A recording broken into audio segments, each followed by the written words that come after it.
Hello everyone, welcome to a new Marvel Snap Zone Premium Coaching. We are right after the OTAs. Things have gone a little crazy because, as you can see on the picture, they have attacked the whole metagame except one card. But I guess it's because it's newer than all the other ones, Elsa. But otherwise, there are a lot of cards which are being impacted. And so today we're going to play a little game called Follow the Thread. So what does that mean? Every change is going to inspire something. It's like every card is connected to a deck in your mind or in the metagame or wherever, basically. And the change to this card is naturally going to impact the deck that it's included into or that it will be included into after its change. If that deck gets more or less popular, it also impacts the other decks, which will see more or less of it. And so that's exactly what we are going to do today. We are going to try to take a look at that domino effect, and everyone is going to take one change, and we're going to try to do it. And of course, because everyone wants to play after changes, once we've done that, what we're going to do is obviously test a lot of wacky ideas and hopefully win a lot of cubes. So, how do you guys want to do this? Would you rather give it a shot, or would you rather have me show the example? I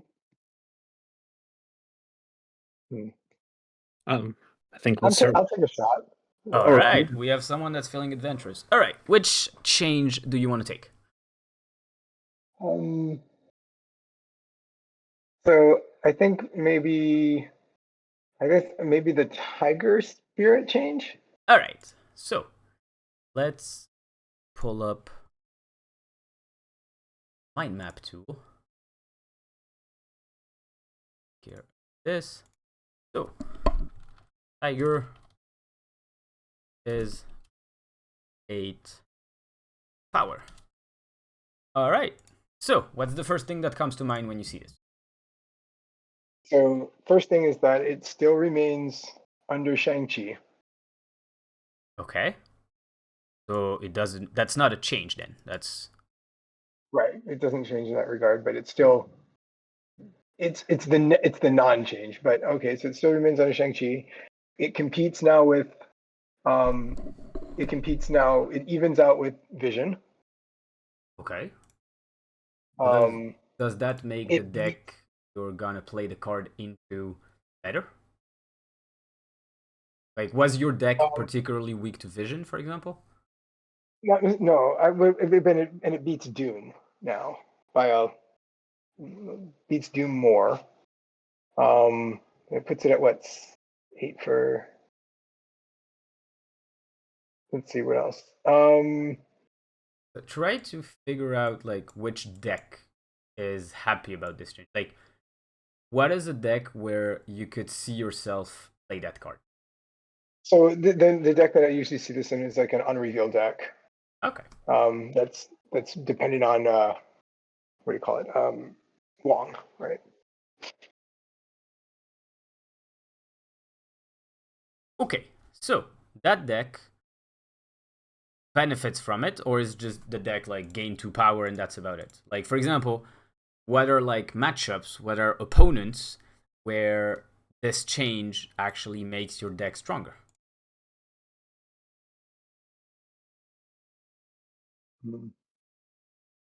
So it'd probably be stronger now versus Nimrod, right? Because it's going to be gives you a little more power there. I'm trying to think of other things that anything else that goes wide in that regard. Well, have you tested the deck so far?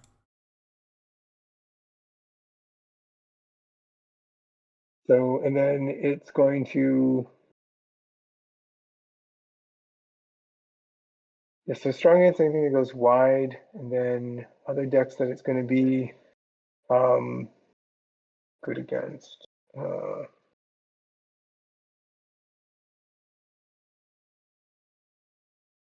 Okay, maybe I jumped tough too soon. Maybe I do need more examples. It might help with lockdown. That's been getting more popularity. Might help with lockdowns. Which one? Because in my mind, lockdown is Professor X, which help at all. Which kind of lockdown? So there's junk versions that want to fill your lane with, obviously junk. But if it's not just that Tigers in 8, you're also plugging one more slot on your lane with the spawn card, so that lets you control your lane a little bit before it gets filled. It might help a lot of people running Storm these days. Other ways to just move cards into multiple lanes at once. Okay.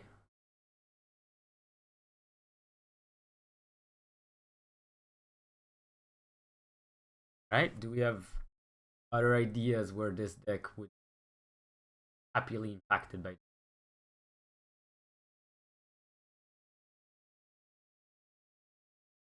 I mean, it's not. I don't know. Like, I'm wondering if it's something with Move Elsa is always trying to fill lanes, so you can repeat effects. This gives you 2 cards, so that could potentially fire like a Move Elsa. It could fire off some more buffs on turn 6.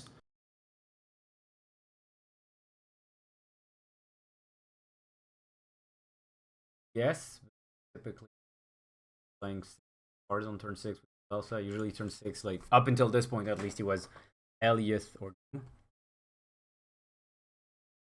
But alright, let's say that the fact that we can't find much things is actually a way that it shows the deck isn't much different with the Tiger at 8 than it was with the Tiger at 6 at 7,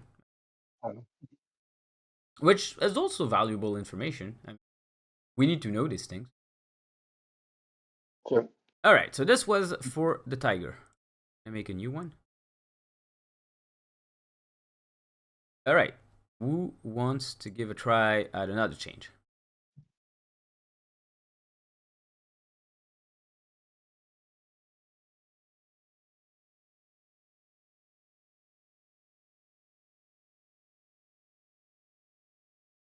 I mean, I'm happy to take one. Yeah. Go ahead.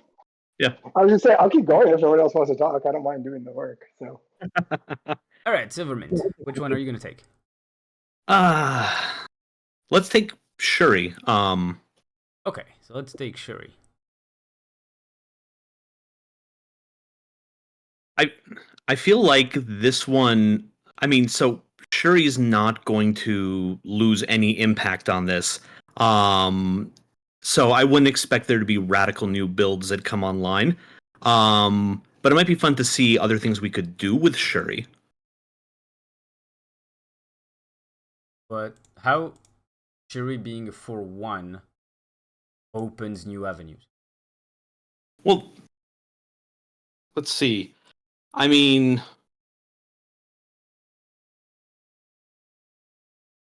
okay, so there's not really a Cerebro 1 deck running around, and if there was, you wouldn't want to Shuri things into it. So I don't really know if this changes anything significantly. Like, no deck that has been running Shuri can suddenly do without it, and no new decks have come online because Shuri was never really about adding points herself. Yes. I can think of Mr. Negative. Shuri Negative deck. Oh, okay, hold on. I take that back. Obviously, there's one big impact. All right, let's go with that. Okay.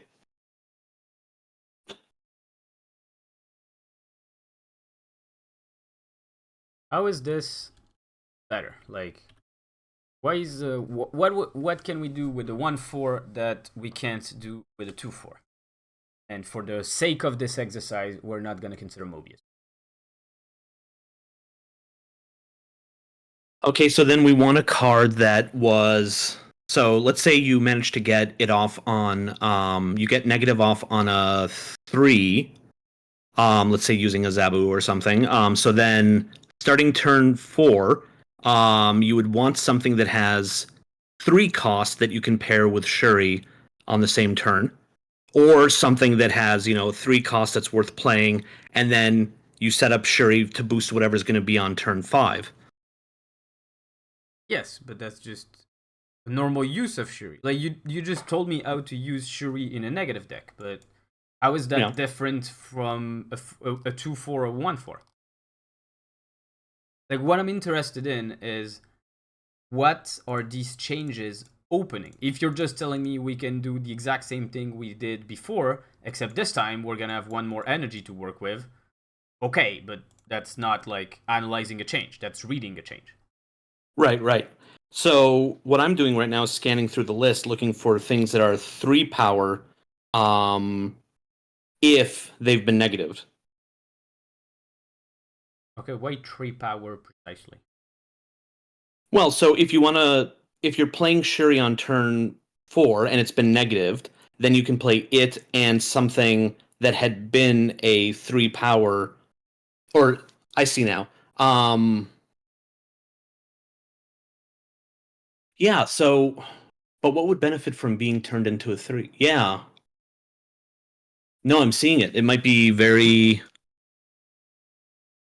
Yeah, I mean, so most of the negative targets are either going to be something that's 0 cost, so then you're not really caring if it's a 2 versus 1 on the Shuri, or I don't know, is there any card that was 3 power and imagining its 3 cost is insanely good? I don't know. There is one. Okay. It's called Iron Man. When it's not negative. Oh, I see. So if it came through like that, okay. So now, because it's a 1-4, let's imagine you negative a card for 0. I don't know. Yeah. Let's imagine you negative Arnim Zola, you negative Knoll, you negative that kind of stuff. Yeah. You can play Shuri plus whatever costs 0 plus Iron Man. I see. So it gives you an explosive turn 6, for example. You get a little more. Yes. Okay. So these are the things that we are like looking for. These are the ideas that we want to push right now.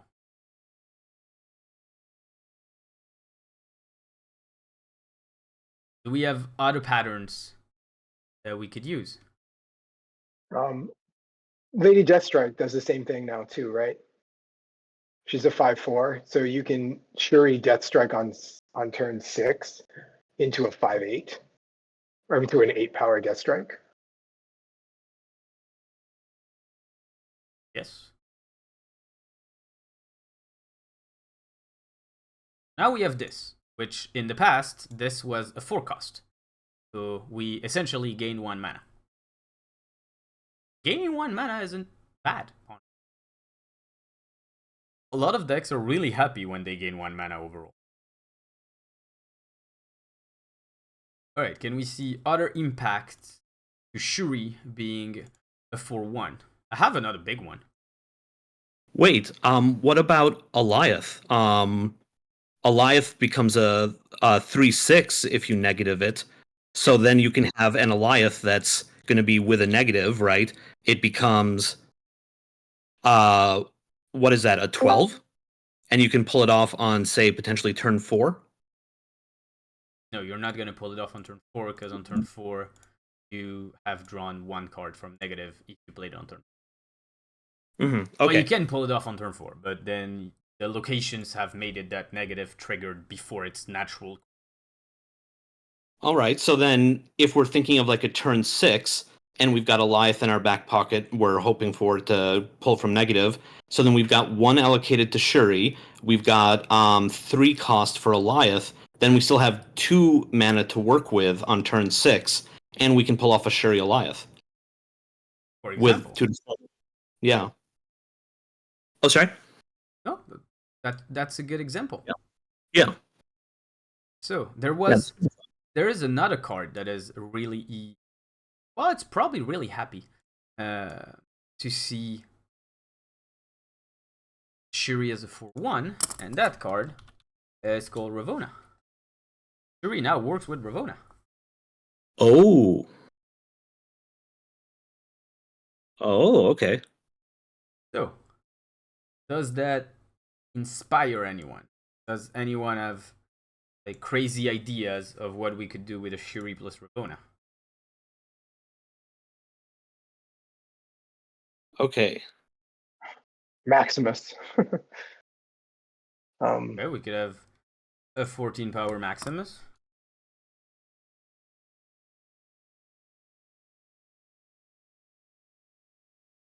We have other ideas.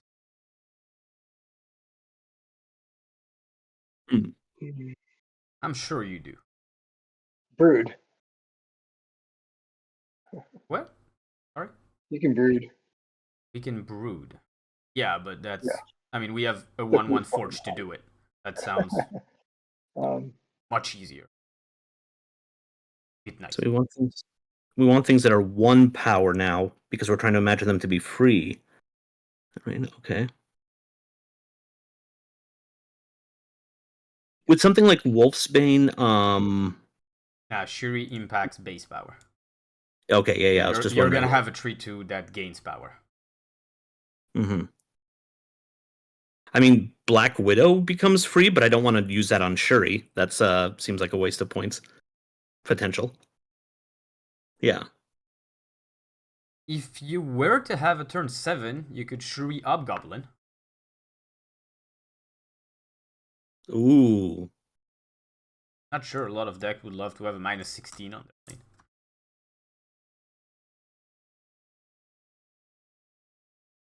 What else? Let's keep the ideas coming. Let's throw stuff. Like the goal of this exercise is to throw ideas, and when one sticks, we just go through it. Because we could keep doing it. Like, oh, I can't do more. We have Ravonna.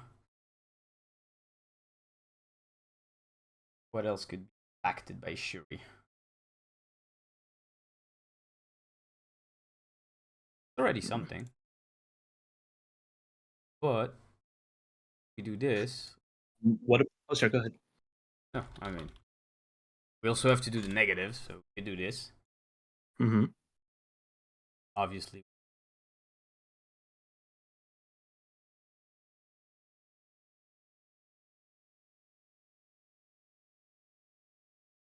But alright, this was more so everyone would see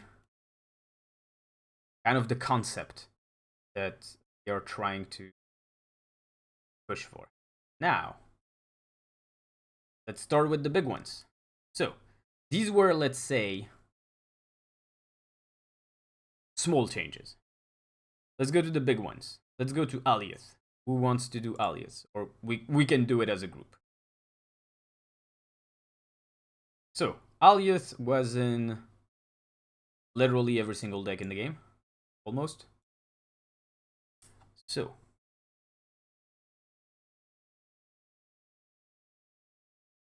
let's go with Alioth. Alioth is nerfed. So, which decks are getting better? Which decks are getting worse? Sorry. Okay, I feel like I should know this, but like if you negative a deck and then you try to Surfer, does it use the new negative cost to identify its targets, or does it use the original cards? Database. Okay. Okay. So no crazy negative Surfer Alioth builds. No crazy. Yeah.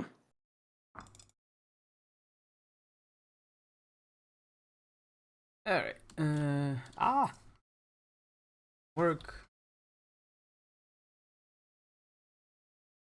So, what can we say about about Alioth being nerfed to a 6/3? I think ramp suffers. Ramp stuff. Yes.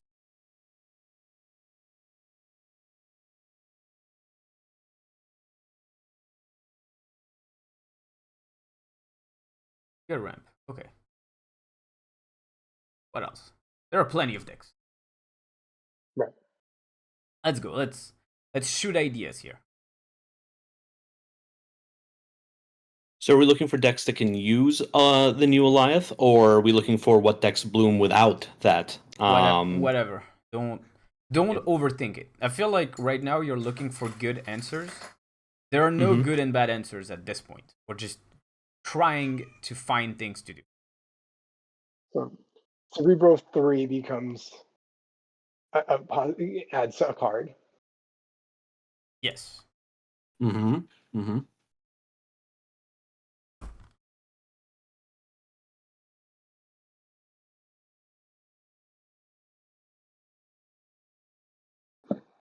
What else?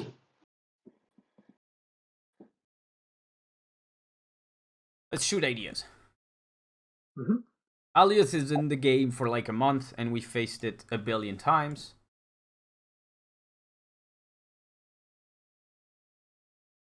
Yeah.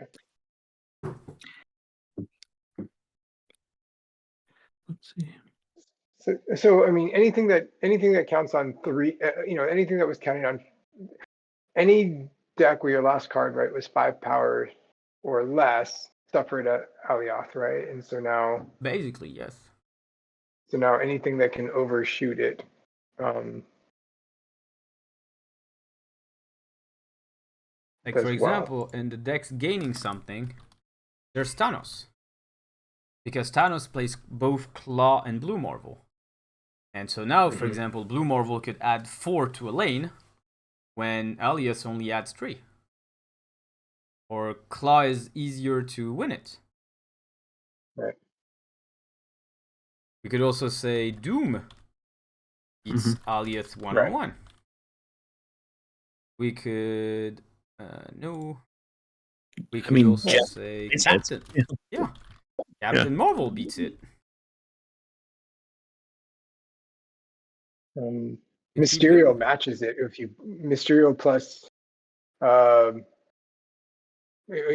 Mysterio fast matches.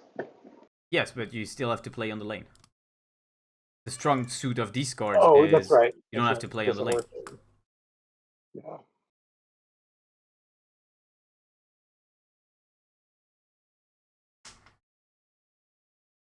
Galactus gets hurt even more. Yeah, Galactus is unfortunately out right now. But like, what are the decks getting worse? Which decks were using Alioth? Which decks were like abusing it?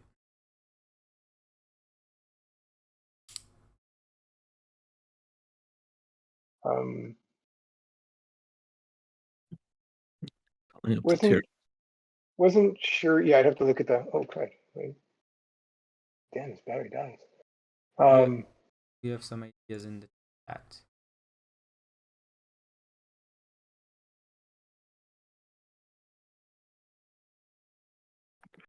All get worse. Yes. Yeah. Everything gets.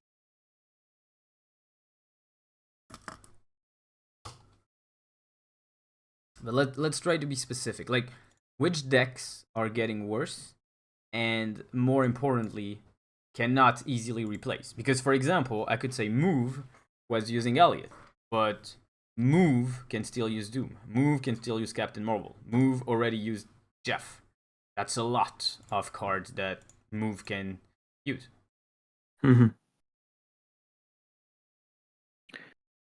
Yeah, some versions of Shuri Sauron were using it, but again, they aren't hurting for things to do on that turn. So, what we're looking for is a deck that depended on having an Alioth.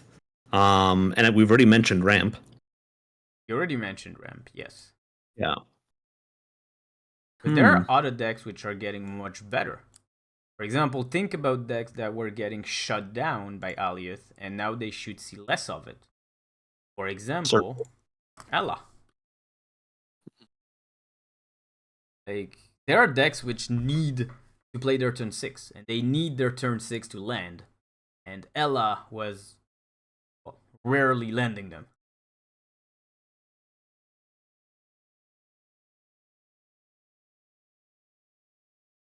Yeah, I think Surfer archetypes really like this change.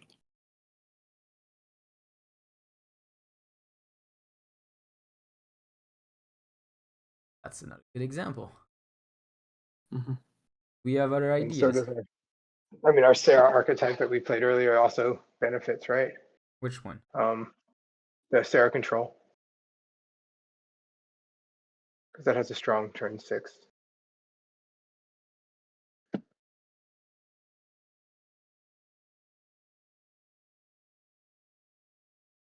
Okay. Is it just Ram that's getting worse? Every other deck just has a solution ready-made and they can just change it?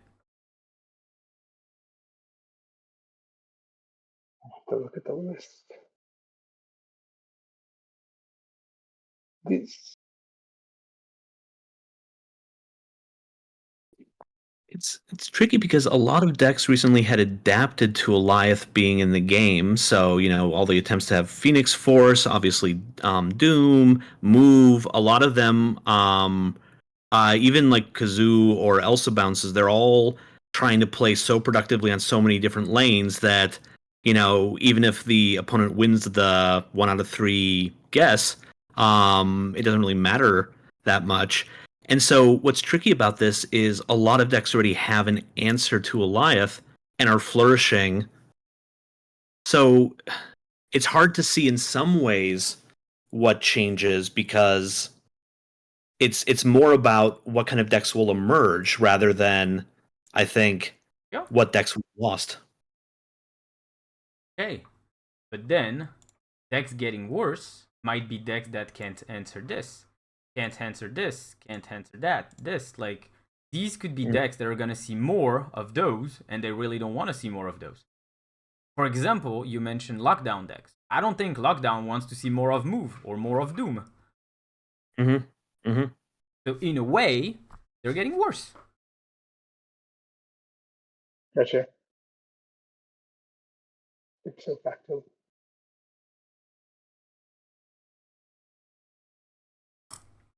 Yeah, okay. So then, in the same token, decks that just needed to spread some either move or spread points on turn 6 in order to dodge Goliath, but are now open to really explosive turn 6s. Those might, yeah, I see it. like Shuri, your Shuri deck, right? That was using Alioth as a way to not have just to basically win a lane at the end after maximizing lane 1, right? Yeah, so Now for they're gonna have example, to go back to yeah, playing. Shuri lost flexibility. Yeah, Same thing, like Patriot. Patriot, a lot of the time, was just slamming Alioth in a way and saying, you're not coming back here. Like, sometimes it's not necessarily the deck getting worse in terms of points, it's also the deck just being more predictable. If we have a better idea of what this deck is gonna do, it's much easier to adapt to it. yeah. Junk, I think, loses too, right? Yes and no. Junk loses something because Alioth was okay, but well, let's put Junk here. We'll come back to it later. Okay. No, I don't want. I want this. I think another thing we could ask then is, so which decks, which counter cards that people were running, say like armor, to try to block an Alioth, if those aren't as necessary anymore and drop out, what does that let back into the game? Could various kinds of destroy archetypes do better if people are less worried about an Alioth? For example, these are all valid questions. But all right, let's stop here for this change. We had a lot to say. Now, well, the Forge change is Patriot. We could do the same thing with Patriot. But what I want us to really focus on is what we're not seeing. So, what was the metagame before this change? Basically, like if you had to sum up the metagame as simply as possible before this patch, what would you say? Like, let's say you have one sentence about the current metagame. What would you say to someone? It's gaining priority before turn 6. That's all? I think it's a really core part of the current metagame. Okay. So you would sum up the whole metagame to get priority before turn 6. No, then I would say it's probably also about, Elsa, which is explosively adding points to many lanes, versus Alioth, which is deleting points in a lot of lanes. So it was kind of a battle between these two forces, Okay. and that might be changing. So I like that. So it was Elsa. I don't want to add some scenes. It was Elsa against Alioth. Alright. One of these two got nerfed. So what can we say about the balance of the metagame? It should shift towards Elsa. Alright. Especially with Forge as a 1 cost.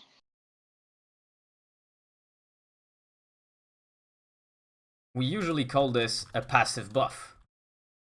When there's only two things, and one of them gets, well, amputated of something, naturally, the other thing is stronger. Because there's less competition.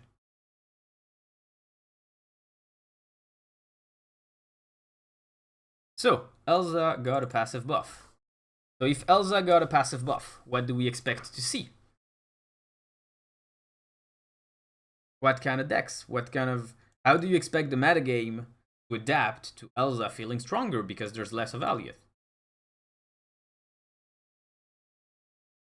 So you're going to see a lot more. So obviously the goal is going to be to fill up lanes, and you're going to be able to do that even stronger on. You're going to see maybe more of that coming on turn 6 as well. So because we less fear of being reduced. So I guess we're going to maybe see a little bit less decks that play towards so less decks that have to play out their hand early on. They're going to hold more, so you're going to see a little more like bounce, holding more towards turn 6 to release. So as opposed to showing up earlier. So not reactive, but turns that are willing to lose priority, but still combo out to Elsa. Okay, so said bounce, right? There are plenty. Which Right. are the decks? Surfer. Surfer, yes. Alright, more decks. I want all the decks. We have plenty of decks.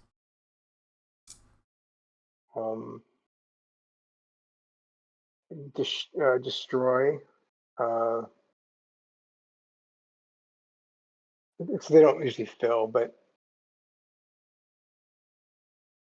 There are more. There's Tor Miracle, which is a variant of bounce. There's Loki. What else?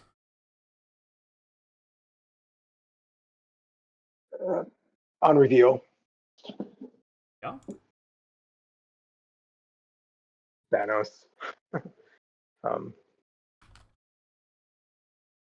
Alright, so there's a hefty list of decks that we can anticipate to feel much better. The changes. That's already one thing that we can say we're almost sure of. So now, what do these decks push? Like, how do we read those decks becoming more popular? Because if we expect all of these, there's many more combo decks.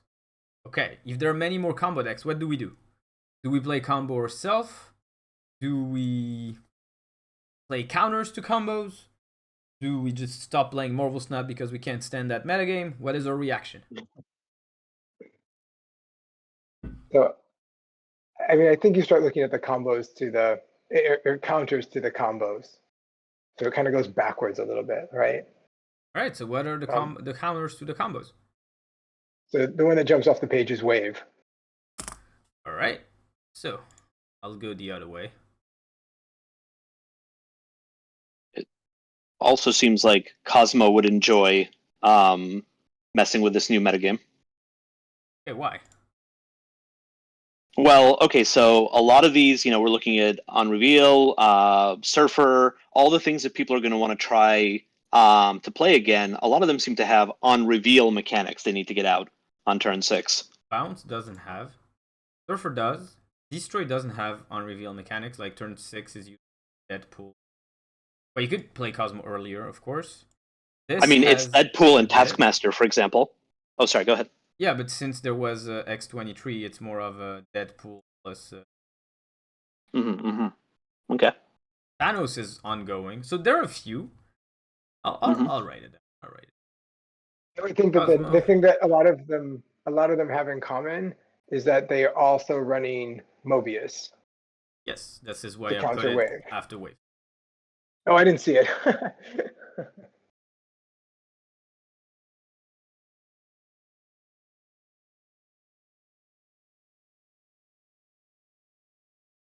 Okay, do we have other ideas?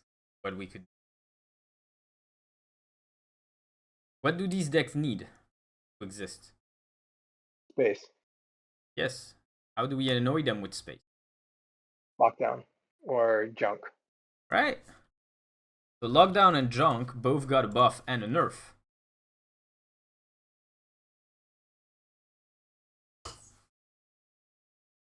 For example, this is a really interesting development because we have two decks that were both in the discussion for buffs and were both in the discussion for nerfs.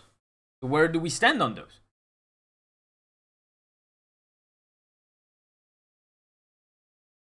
I think Also, lockdown. Yeah. like Sorry. for example, Cosmo is a tree, and we already talked about Cerebro Tree in the past, for example. And So we is talked Wave. about like Lockdown. I mean, Professor X is a tree. So is Wave. Right. So he's Wave, but Wave we said Mobius might be a problem. Right.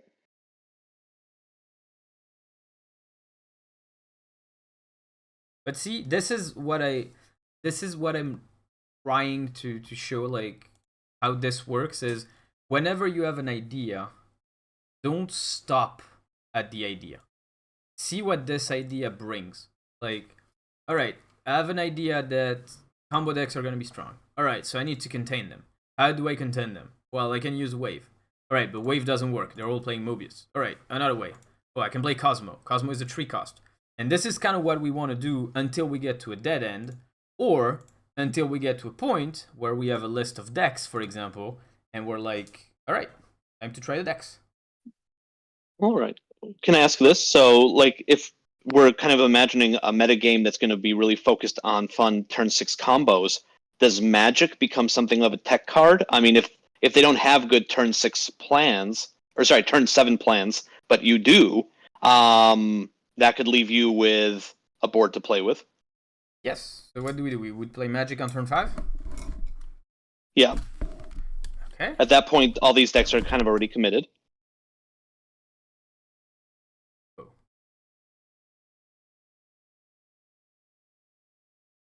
Okay, you tell me stuff to play on turn 5, my brain immediately tells me, why don't we play Leech? But I don't even know if that's good.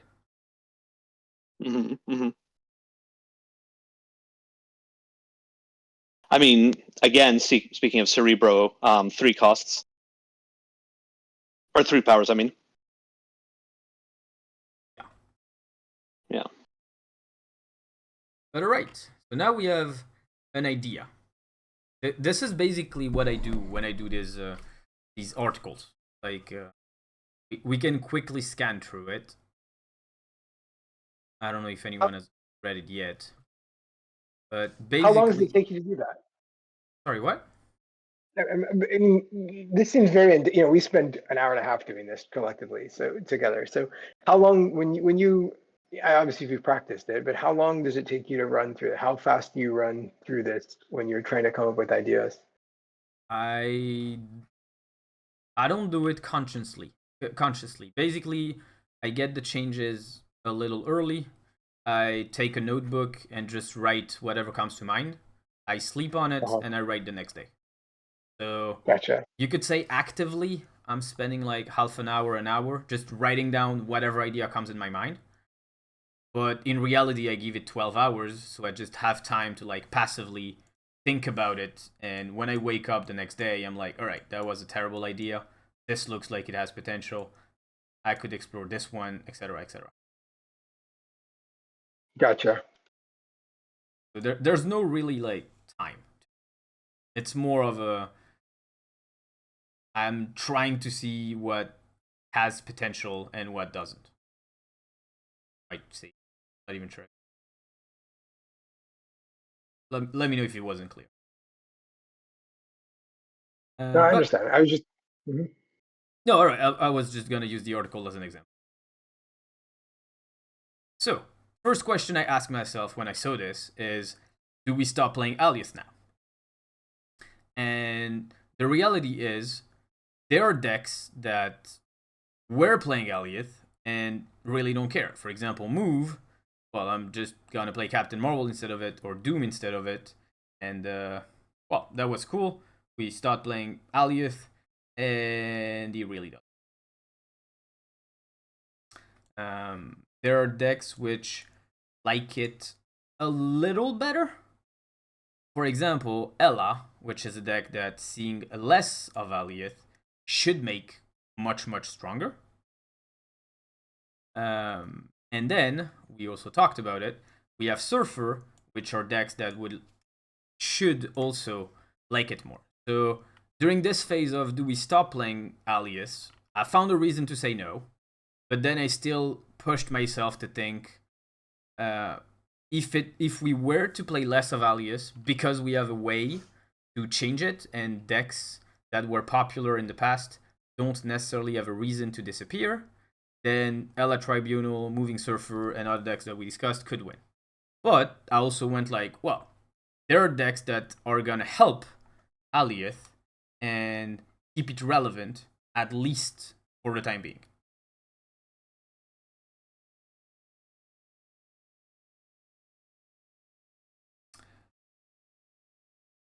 Alright, so this was step number 1. Regarding the changes to Forge and Shuri, I asked myself, are the two decks which want to play those cards the most feeling different? So, do I want to play less of Shuri, or do I want to play less of Patriot? Be fair, do I want to play less of Shuri? Well, absolutely not, to be honest. Like, I never played Shuri because it was a 4-1, or a 4-2, or a 4-3, or a 4-0. I play Shuri because it's a 4-14 with Red Skull. So this barely ever impacted the way I was looking at Shuri. However, Patriot is feeling different, because if you change 1 power to Forge, you actually change 3 power to Brood. Because the idea is that we get the buffs. So now, Brood would be a 4, and ever since Elsa released, Iron Patriot has been struggling a little, because he wasn't so dominant on points. So when I look at these changes, my mind is telling me the Shuri nerf isn't that impactful, so I don't really need to find other decks that use Shuri, but the Patriot nerf might be impactful, because Iron Patriot was already struggling a little since Elsa joined the game, because a lot of decks were able to match its points, so maybe Forge will be better in other decks. So I tried to find other decks where I could use Forge with. Forge still feels pretty good with Phoenix Force. Forge still feels pretty good with Deadpool, and these are also decks where I can play Beast, because Beast loves 1 costs, and that makes it that actually the loss of energy is slightly mitigated by the fact that I can Beast it and actually use it twice for much cheaper. Same thing, obviously, I thought about maybe using Forge in a balance deck, because Beast is already there. So this one was more, well, I found 2 decks where I could still use Forge. Both decks seem to be able to use Beast as well. Might as well just throw Forge in the Beast deck then. So this was more of like a reverse engineering thing, where I found a card that would be recurrent alongside Forge, and then I just went to the deck that naturally was playing that card. Last, we have Elsa, which is the last topic that we touched on. So, obviously, if we're gonna see less of Alioth, we have to talk about the card that it was doing battle with, which is Elsa. So now, just project yourself in an environment where Elsa is everywhere. So I'm just gonna look at the decks which are doing pretty good against Elsa. I could use Junk. I could use Sarah Control because I have Shadow King and Shang-Chi, which can be pretty okay. I could use Iron Patriot, but instead of playing it for the points potential, because that part of the deck is not out the window, but we established that it wasn't so good anymore, I am actually going to use Iron Patriot for its ability to run Invisible Woman and Killmonger, because that's pretty good against Elsa decks, because I killed Kitty, because I kill, well, maybe I killed the new Forge, I kill buffed Nightcrawlers, and stuff like this. And then I just went to White Tiger, but as we said, the White Tiger buff didn't really impact the metagame, because White Tiger wasn't part of it. So instead of trying to find like connections in between decks, I just tried to look at decks that were happy to see White Tiger, and in that case, I'm just gonna test them. So there was a negative deck because White Tiger is a 5/1, so naturally works with negative and Ravonna, and there was just a straight up unrevealed deck to maybe be able to abuse it. And I just went really fast through all of this. If there are any questions?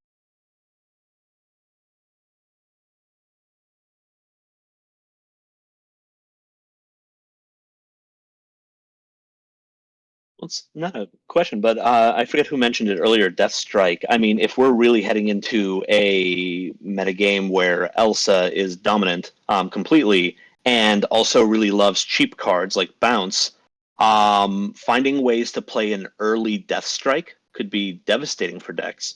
If you can Electro Death Strike, pull it off on 4 and eat your Electro in the process. If you Psylocke Death Strike. Thanos Death Strike, and also clear up some stones that way. I mean, anything that wants to get rid of something and block the opponent at the same time. And like maybe if you get it off on 4, Angela hasn't grown that much yet.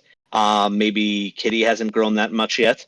We could play a time to destroy. Yeah. Let's add Annihilus. Let's add Annihilus to the game. Sorry, what? And Gladiator, Annihilus. I see all these cards that we could add. Let's just make some new decks. That's right. I wish. Do we this that work? And so I just threw it really fast, but does that look like anything? We have reduction of space. We have kill their cards. We have a ramp here. We have a ramp here. Is that close to what you had in mind? Yeah, we've got Thanos for the Greenstone. I almost wonder if it's worth having like a redundancy, either like a Psylocke or an Electro. Those are both things you get to kill. In Electro's case, really advantageously. Yeah. We want Shuri in there. We wanted Shuri in there for the Death Strike too, right? That was where we were discussing Shuri Death Strike on 6. Yeah, but the thing is, in this one, the goal is to get Death Strike as fast as possible. Stupid. Yeah. Yeah. I mean, honestly, could Forge work here if you're doing on turn 4 some 3 cost plus Forge to set up Death Strike next turn. I see lots of 3 costs there. I would rather just take a Deadpool deck and Blood and Death Strike instead of Beast or something like that. Yeah. Because then you have Forge that also works with Deadpool. That's still like a 1. It's still a 7 lane clear on last turn. Pretty big. Mm-hmm. All right. Right? 4 district.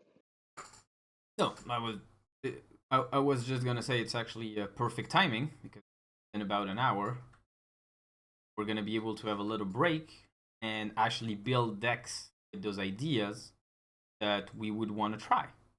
So the decks can either be, I think this is gonna be really good against Elsa, or the decks can be, well, I think this buff is extremely impactful for that deck, so let's try it. These are the 2 directions that we will explore today. So feel free to build, or if you already have decks, feel free to offer them. I also have a couple that are already built, and we'll have like, I don't know, 5-10 minute break. Whenever you have an idea of a deck, just send it in the chat, something like that. Everyone is back and has the idea they want to try.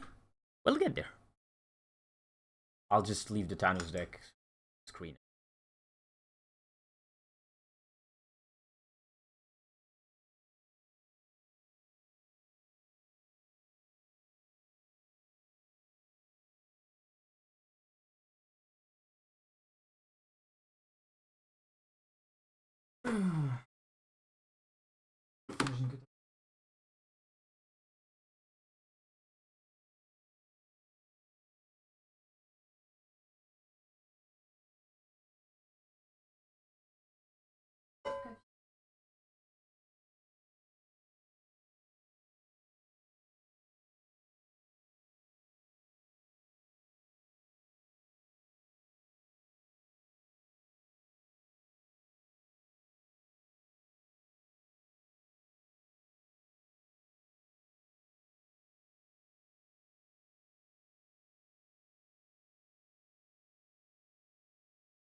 Still here.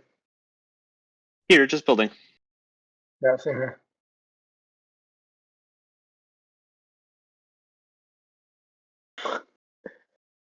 I've been playing too long. I can't remember what all the cards have been changed to now and what they're actually at.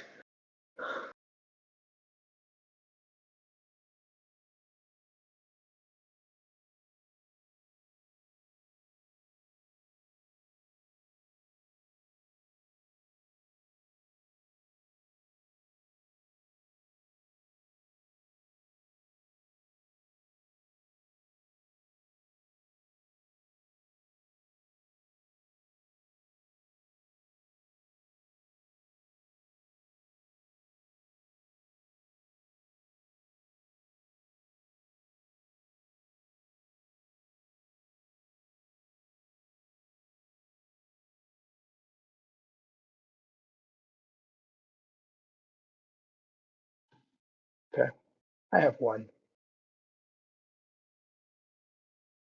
Mhm. Yeah.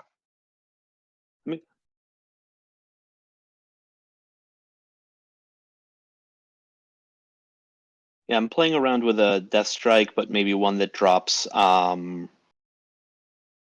Let's see, what was it? Drops Professor X, maybe adds in Zola, trying to copy either a Null or even Death, Big Venom.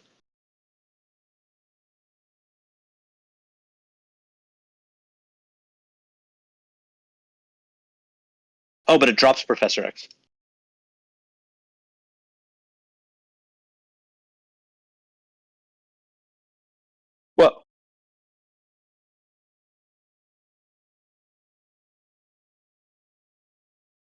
Mhm.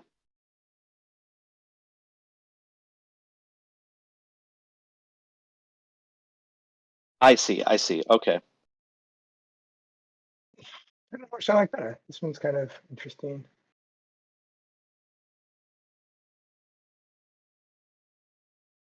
Should I drop them into the chat?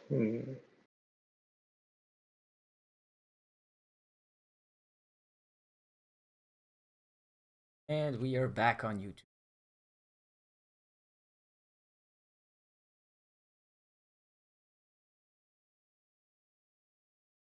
All right. What did you just? Let's see. I'm excited to play around with Death Strike. Also, the Cerebro seems like a lot of fun. What were you working on there, Bishop? So I have two that evolve around. They're borrowed from King Koala's stuff with Quake. And so they're kind of one of them is more of a junkish kind of Quake deck, centering around. Yeah, they're both about the same thing. They're both they center around basically like location control, not with Professor X, but with just Storm and Captain Marvel. There's two versions of that, so they're quite a little challenging but fun. All right. I was also before the OTA tinkering around with a Shuri version that instead of had Alioth, it had Doom, and also added in Maximus just to try to give you more turn 4 or turn 3 and 4 flexibility. Yeah. That could be fun. I think we got a lot of options. Yeah, one is a move version, and then one is a less move version. Like one with Craven and such, and the other one more with just position control. All right, so let's see those decks. Who wants to go first? Bishop, how about you? Okay, we can do that. Yeah, give me a second. Let's see if I can do this a lot smoother this time from the PC version. Hold on, I left your. There we go. Let's see.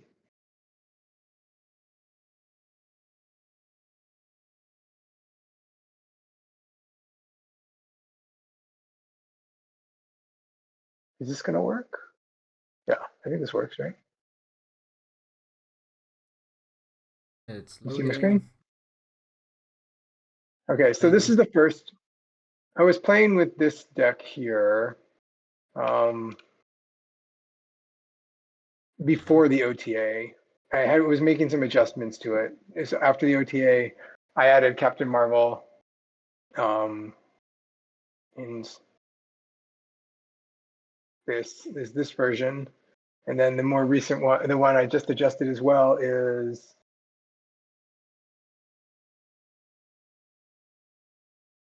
this is more of a move version, kind of doing some similar stuff. It's a move deck, except we have Stormquake. So we're keeping Alioth in the deck. Yeah, if we can get on at this time. Although maybe Doom might be a better choice here. Wait, do we have Luke Cage in this deck? I wasn't right now. I'd added Luke Cage because I thought maybe just because there's so much like what's that uh, swamp thing I keep running into, and Okay, so it's a tech. yeah, I don't know, maybe Doom better than Alioth at this point. So All right, do we want to give it a shot? sure, Shot then. maybe. Yeah. Hold on, how's this? Oh, scrolls. Okay, try this one first.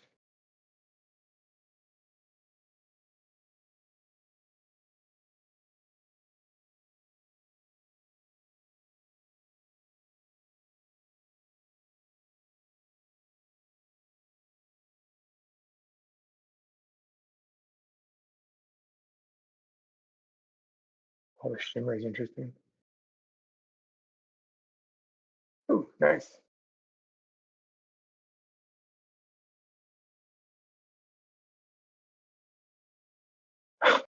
That's nice. Try to get us through your thought process, how you're trying to do. Okay. So, well, the first turn I didn't have any one drop, so I skipped. So normally, so I would love to put Jeff onto Aunt May's. There's a risk that it slides over to Fist Tower, but I'm going to Storm Fist Tower next turn regardless. So I think here I'm probably going to Stilk to the right, and then Storm Center next turn. Silk to the right. So if your opponent plays right, you're okay to lose Silk to the middle. Yeah, I would imagine. I guess I'm just play. The timer's off. Yeah, that's fine. We can do that. My question was more: you're gonna storm Fisk Tower, right? Yeah. Why not play into Fisk Tower to get a head start on the points? Okay, makes sense. Actually, you know what? Let's storm right.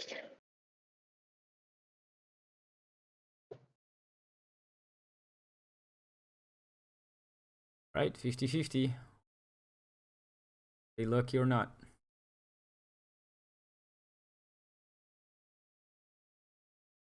Not. So we're storm right, and then why not do this correctly?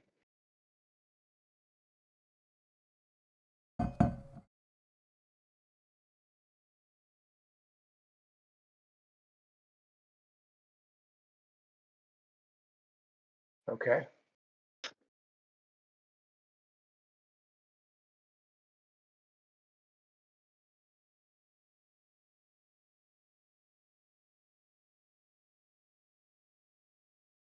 Oops.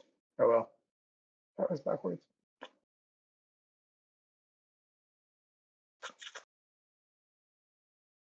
So we're up head on points. So I think it's I'm gonna cancel the limbo.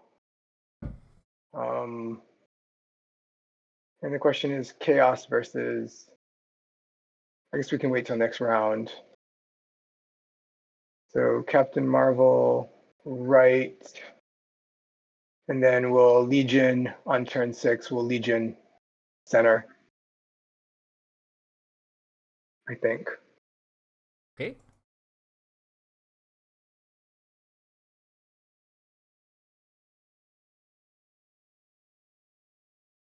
Wong deck. What are they playing with Wong and 3 costs.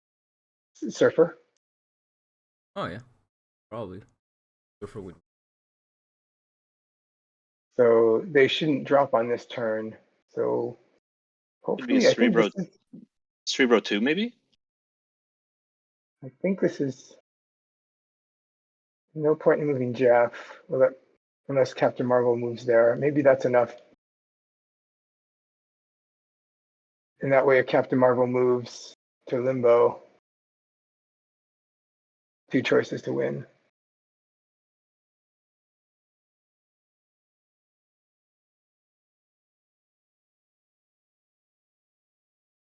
Huh. Okay, they're getting ready to do something. Actually, better.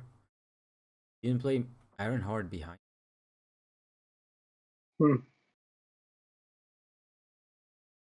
Maybe it was a.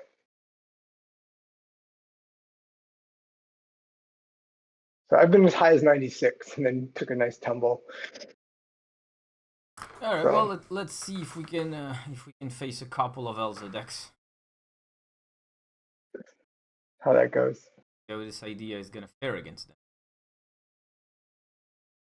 The twitchy thing is interesting. Oh, maybe this is an Elsa deck. All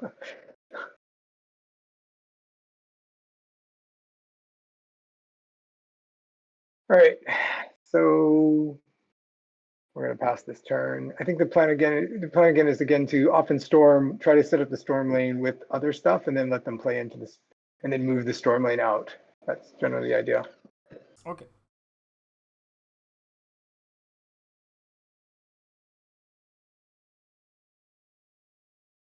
Great, Quake again. So now it's points. Probably Jeff here.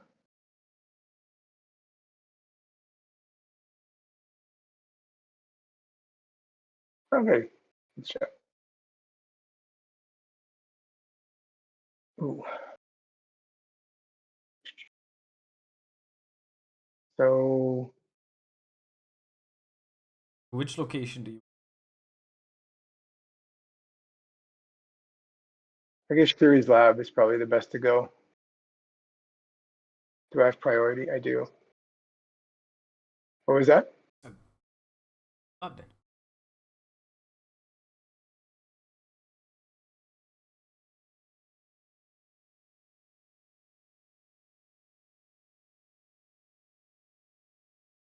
Interesting. Good. Let's see. It's around 4. This is usually a good Quake. Positioning. So I think this is one of these is going to end up flooded.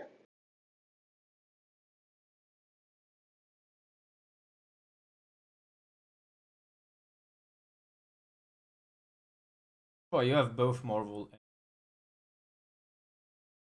and Care. Oh, they actually played right into it. Yep. They're pretty good at this Marvel snap. Oh. But okay, well, that's great. So we even have enough that we could doom and move Jeff. So I think we're on 5. The only thing it's either Silk and Cage or Captain Marvel. I think Marvel's a stronger play here. Going to head in.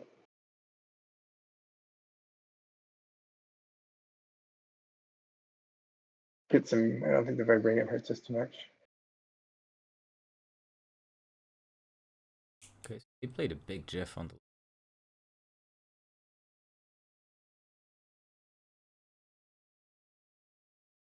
So we're winning 2 lanes, so that's going to be what, 8 center versus 11 to the right. Jeff moves right, it's still 7, so if Jeff moves, Jeff stays the same.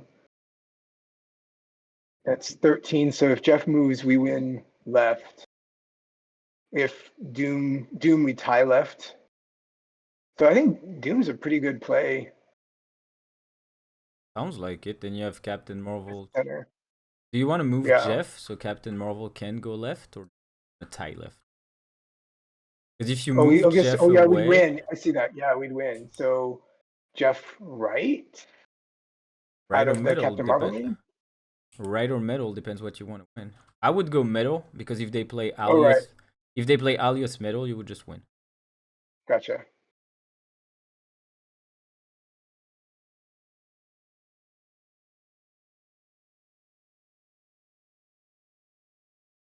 So that's not an Alioth. Stereo. That's Oh, okay. that's sweet. Looking fine. Oh, bad. No, Oh, that's too much. we picked the wrong side with Jeff. Jeff on the right would have won the game. Yeah. It was just a penalty Well, kick that we missed. I mean, they played it monkey on the right and we would have lost. That was a 50-50. Just unfortunate. yeah. All right. Want to give it a third game? Sure. Right?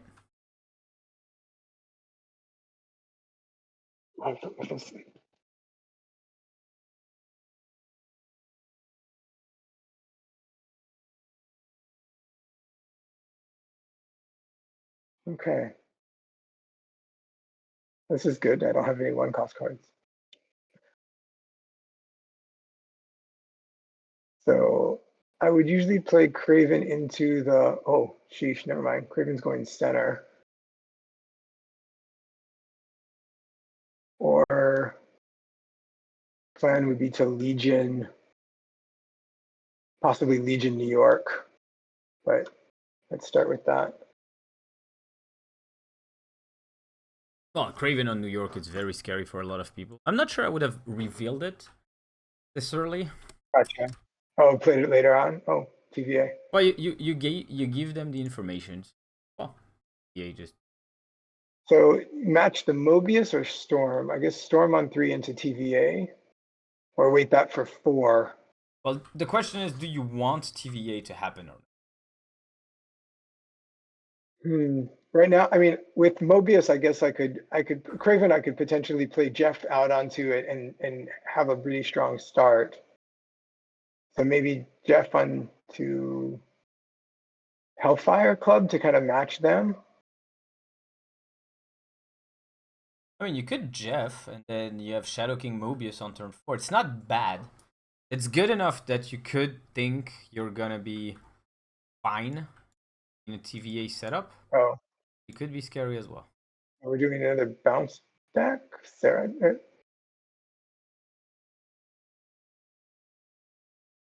So right now, I don't see me winning this on because I have what I can put 6 on the board. So it'd be 3 to TVA, win New York by sliding Jeff over, and either tying Mobius or doing 6 to yeah. So I think I would wipe out the TVA here. Because that's what 3. Because they just have to put 6 on the board somewhere, or I can test for 3 and I even Hellfire. Well, if you move Jeff to Craven, you're ahead. Let me just do this. Question is, do you want to balance things out, or do you Like want that? to win a lane? Let's see what happens here. Oh, All they're going right. to get rid of it. Guess we keep playing. But we got priority at least. And we unfortunately blew Quake, which is unfortunate, but we can storm the Limbo lane. You could storm the limbo, or you could So, Legion it as well. yeah, Like, for example, do you play any 1 cost? I don't. Then maybe you could Legion Hellfire Club. And Oh, I they're see. And just not move it. allowed to play any 1 cost next turn. I don't know if it's good, but Right, so it makes sense because we're seeing Bast, right? So there's possible. Although it could be, is it all 3 costs? Is this Cerebro? it could be Cerebro deck indeed. In which case, I want to prevent 7, right? So I guess Legioning. I guess it works out either way. I take the Limbo out.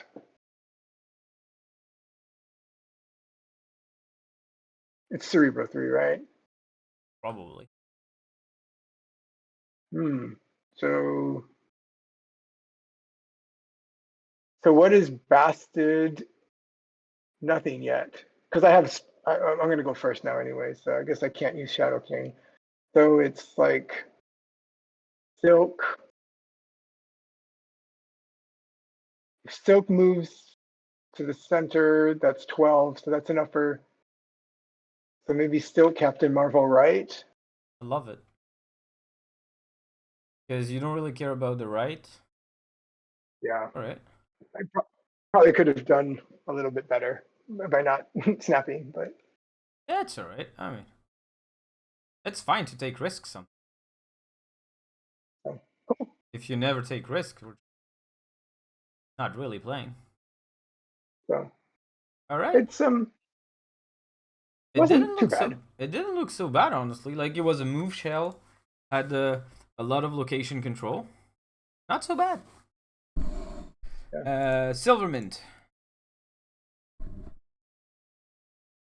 Already? I'll stop sharing here.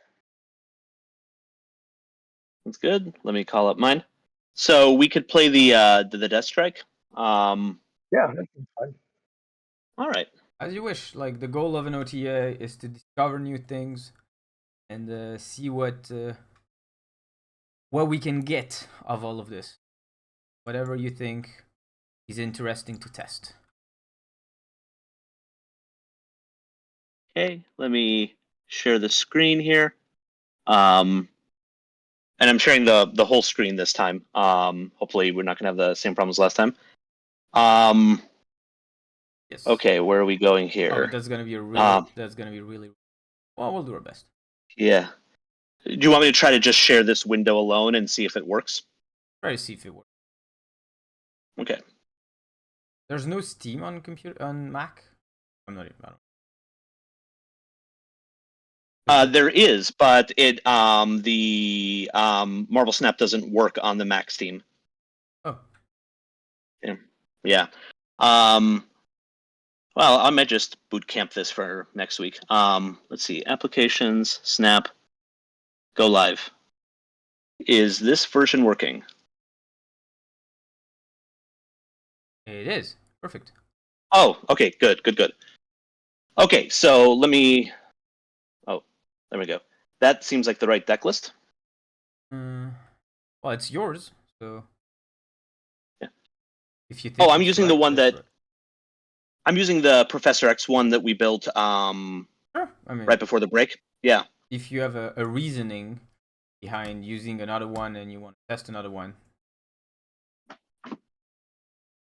Yeah, well, I mean, so we need data. So let's see how this one works. And then I have some ideas for substitutions if we're hitting certain kinds of problems. But we got to start the data somewhere. So let's use this. All right. Okay, so head over here. Let's see.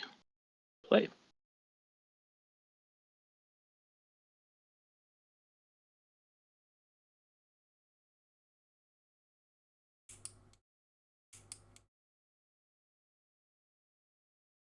Okay, we're facing Joe at his prime, so let's see how this goes. Prime Joe is a scary I opponent. mean, that's right. I think mind middle always helps to draw cards. Obviously, we don't want it on the left. Don't know what's on the right. Seem like a good idea? Yeah. Alrighty.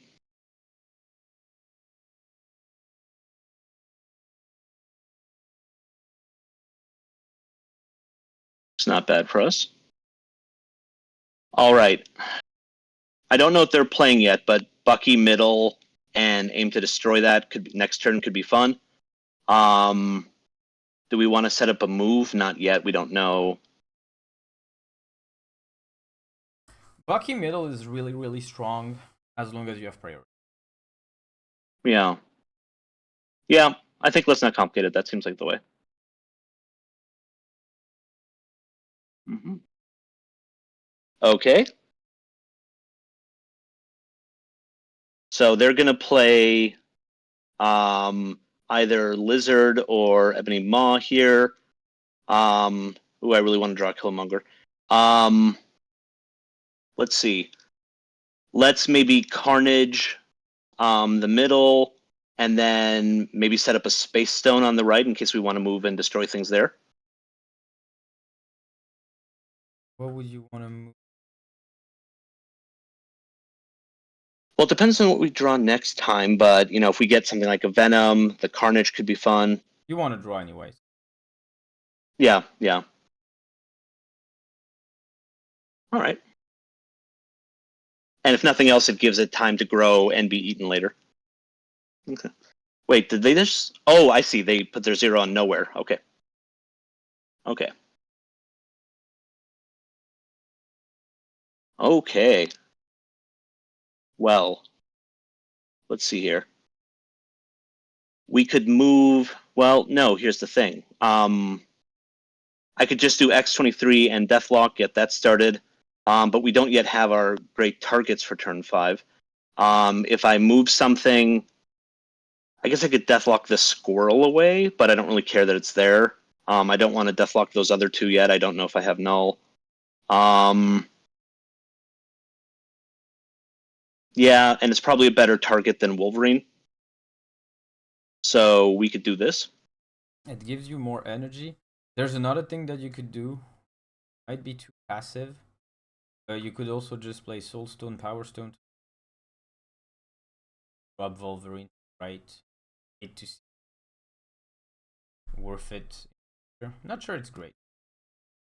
What about if we get a Killmonger? Do something. Okay, yeah. Let's do You this. get a timer. What if Yep, we get Killmonger? Well, it's not because we draw it that we are 100% forced to play it. That's right. And yeah, they didn't do their Ebony, so it's not like great targets for us. And we don't have our Death yet. Okay. All right, so I could drop a Thanos onto the board. That could be fun. Let's see. We know they're gonna. We don't know if it's gonna be Vision or not, so we're not sure which lanes to compete. But let's see. I think there's an argument maybe Thanos left, or or maybe middle. Just then we're maybe rivaling points here. Do you have all your stones? No, you're missing the green one, right? Yep. So I think, yeah, Thanos middle or Thanos left, maybe.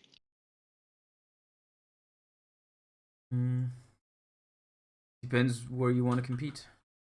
Let's compete middle. Just keep pressure there.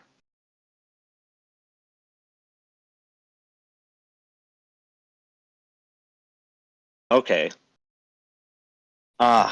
Okay. Well, now we've got some. Yeah.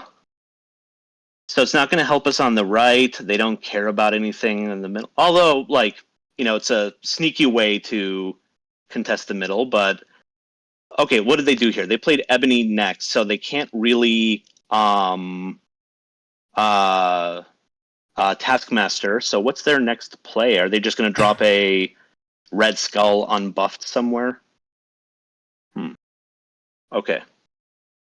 So what are my options? I can't destroy anything, so Wolverine doesn't help that much. Let's see. I don't have a way. Wait, how do I win the right or the wait? If you Soulstone Deathstrike, will the Soulstone the Deathstrike kill the squirrel? Or I guess it'll also kill the X5. Never mind. Yeah.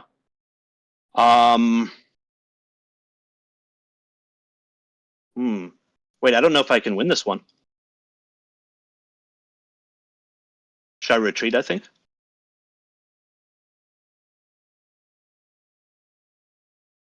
Yeah, I think I've got to. Yeah. It's safer. You could have tried something. Yeah, I didn't. I mean, we don't know if they're going to play left or right. I didn't think I had a. And we're only slightly in the lead in the middle. It just didn't seem like we were going to get the 2 lanes. Yeah. Wasn't looking so good. Yeah. All right, but I want to try again. Keep going. I mean, we're not going to judge a deck just on one game. No, of course. Then we're going to write an article about it. That's right. Upscale bagel. Okay. What do we have? Okay. I think Mind Stone is still the play. We don't really have any move components, do we? So we don't really care about the. I mean, you do. Yeah. We have the. Yeah. Oh, right. Yes.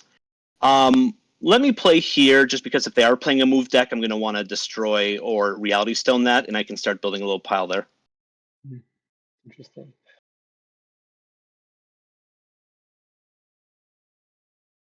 Okay. That's a friend. That's right. It's a friend from work, to quote Thor. Let's see. Well, I definitely want to get X-23 on the board. Ooh, that deep space isn't fun. How are you destroying?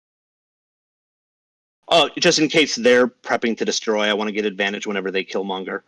Get priority. Okay.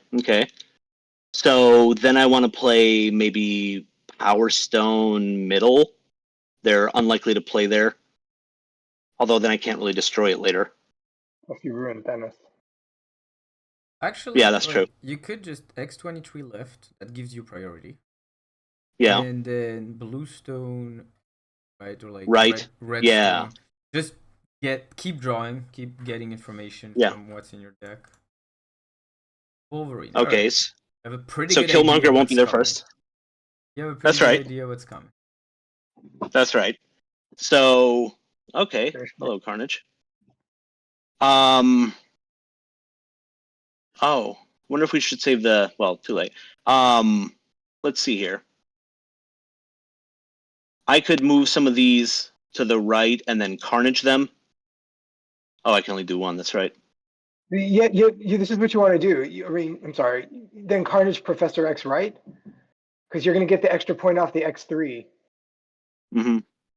So if you Carnage right, then you'll get the Let's X. see. Not Let's that see. one. So I want to draw if I can. But we don't know what that's going to do. But if you lock down Baxter, then you'll gain the +3 across the board, right? That's true. So, okay, I got to destroy one. I'm just going to do this one, maybe. That seems fine. Yeah.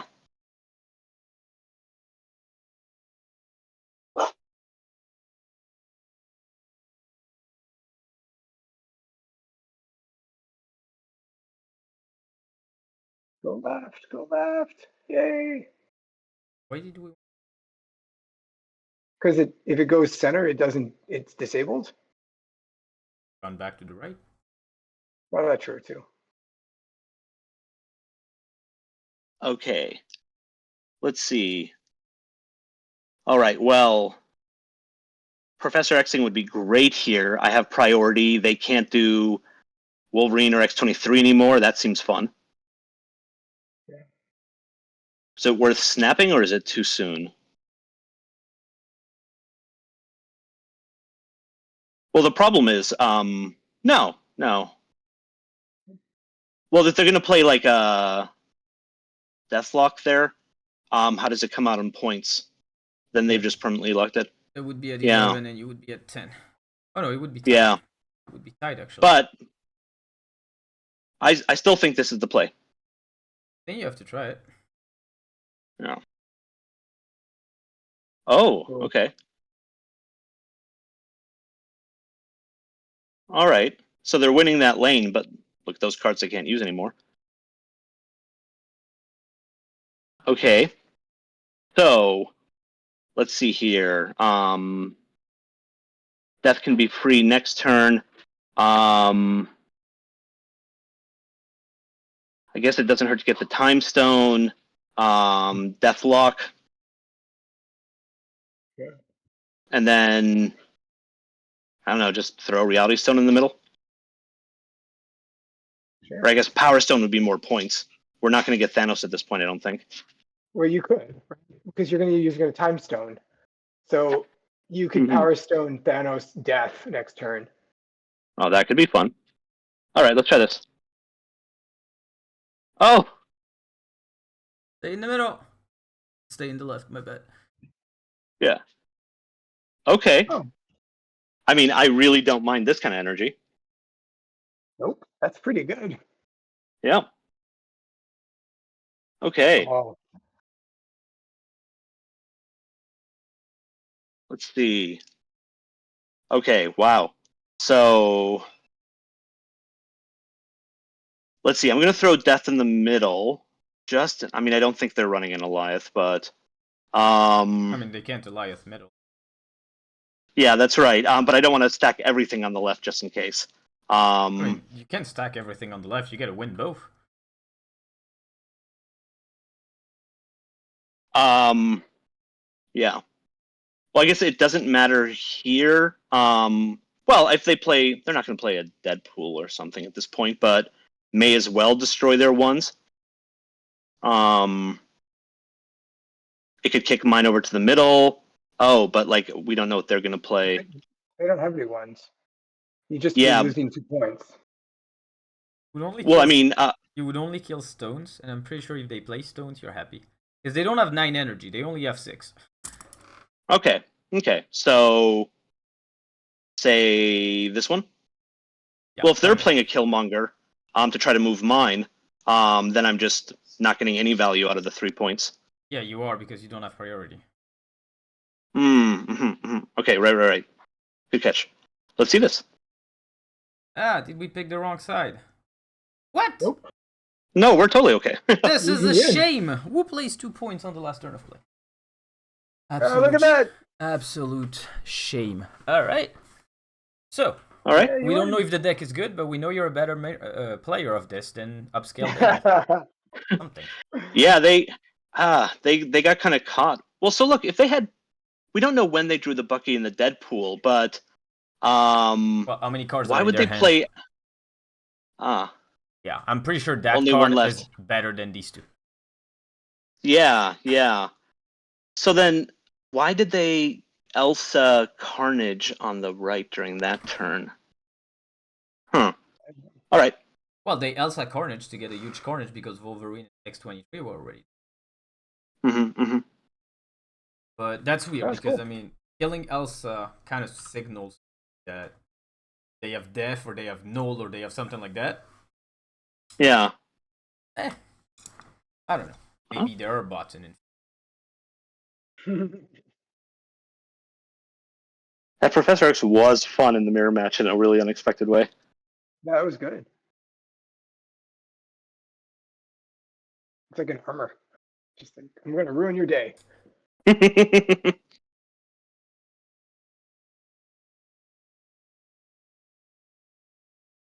Okay, so we're Ooh, okay. play. That's nice. Ah, Okay. we know they have a nice wow. variant. That's something. So which deck would run Magic? So look, Hela is running it quite often. There's a world where different Cerebros sometimes do it to help their draws. Those are my early guesses. And then Surfer runs it too sometimes for 3-drop. Oh, that's right. Now, so look, I don't want to play Time Stone. It's too soon. I don't have anything to move with Space Stone. But I need draws, or I could just play Power Stone for power. You could play Power. You I could play Power Stone for power. Okay, I'm going to do that left, maybe. Just don't know I it. would play it right, but that's my thing. I'd play it into the blind.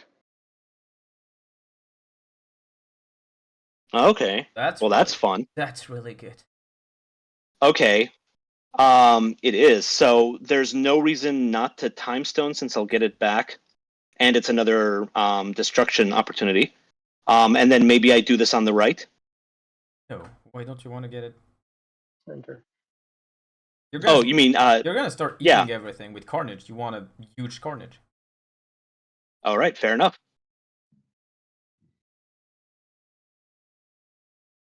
Oh, nice.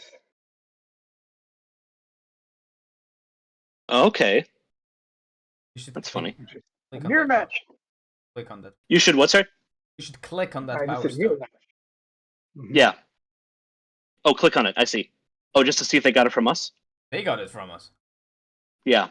Okay. So it's not a mirror match. Well, Okay. Alrighty, so let's see here. I could. What do I have? I have 4 energy. Oh, and it's Luke's bar. That's great. Okay, I definitely want Time Stone next turn because I want to try to seal that with Professor. Why? You can space Well, stone. because they probably won't play anything. So if I do Space Stone here, and another Time Stone, I guarantee I'm going to have 5 energy next turn. I can move something over there, like a Carnage. Yeah, So if I do something like this, I can move a big Carnage over there and Professor X. They're gonna magic it. The question is, why do you need to Professor X it? You're already moving Carnage. That's You what still I do said. the so Carnage. It's still I think good. I'm out of turn. Yeah, no, Okay. I mean that turn is still They're good. gonna magic it anyways.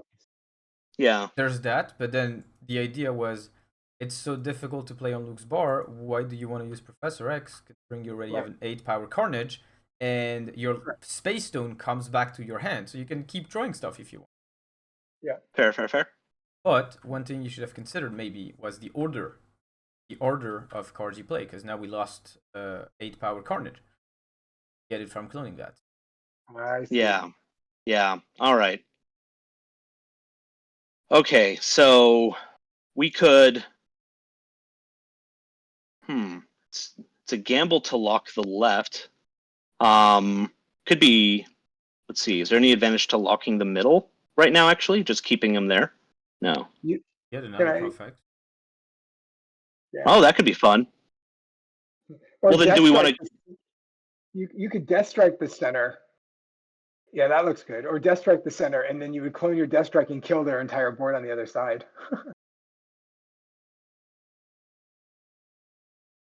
Yeah, I think. I mean, this is going to take care of their Nova too. So, Mhm. yeah, let's try this.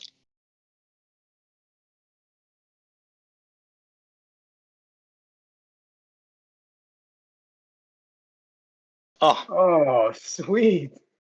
okay, that's fun. That's so nice. Okay, well now, where am I going to draw a Reality Stone? It'd be fun to cancel that Limbo too. You So, have a way to guarantee you try it. well, we've got the Mind Stone, the Space Stone, and then we could just Deathlock maybe. Or wait, no, hold on. Yeah, may as well. I mean, it's a shame to leave that Bucky there, but Why do you let's need see to then. What am I doing next turn? And Yeah. also, what's the incentive to destroying all your stones? Where's the null? Where's the death? Where are all these cards? I mean, right now it's just about this. I really want. Maybe it actually makes sense to do that one there.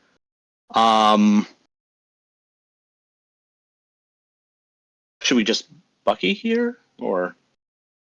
What if you just Bucky right, and then maybe you could death strike next turn? That would kill Bucky and their magic. Oh, there we go. Okay. All right, that seems fun. Okay, but then we're not playing Redstone.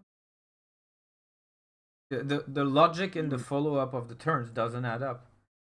Because you said you did all this, so you could play Redstone next turn. Mm-hmm. No, I didn't hear him say that. Yeah. Except here, you're not playing Redstone next. Yeah. No, I mean you could move it. You can move. Yeah, you can move only one stone left, or you can Bucky left. Can you? You can Bucky. You can move the Bucky. You can Deathlock left, and then you can play Redstone right, or you can Bucky and then, yeah, you could Bucky and then Death Strike left, and then still Reality Stone right. That's pretty nice. Death Let's Strike. see. Death Strike left. Left. To Oh, kill the left. Bucky. To kill the Bucky with the Death Okay. Strike. Oh, I see. I see what you're saying. Yeah, yeah. Okay, but then So is that going to be then why are enough? why are we doing it with Yeah. Death Strike? Might as well do it with Deathlock, and you can kill Soulstone. Oh, okay. Yeah. Okay. So let's do this one, No, and then here. left. No. Oh, sorry. Yeah, yeah, yeah. No, left side. Yeah. And then he's saying Soulstone afterwards. I see. Like That's this. I like that better. Yeah, Yeah. that's good. All right. Let's see.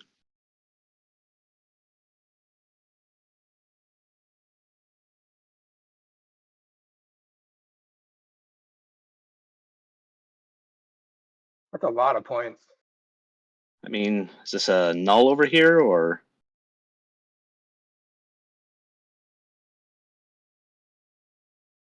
Oh. Ouch. Jeez. Yeah. Is there a way for us? Let's see here. Yeah. Not with the Reality Stone cancel. Yeah.